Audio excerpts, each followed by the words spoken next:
Так, значит, смотрим. Я отрегулировал качество смеси. Сейчас я немножко обороты уберу.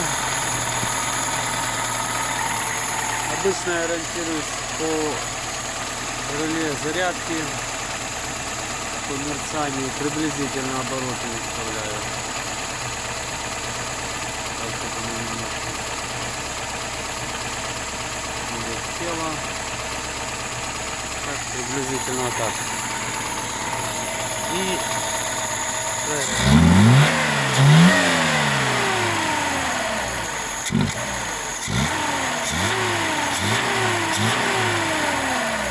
в камере.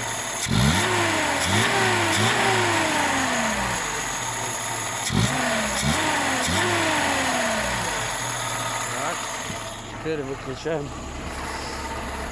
отключаем бензин, ставим на нейтральное положение и выпаливаем газ.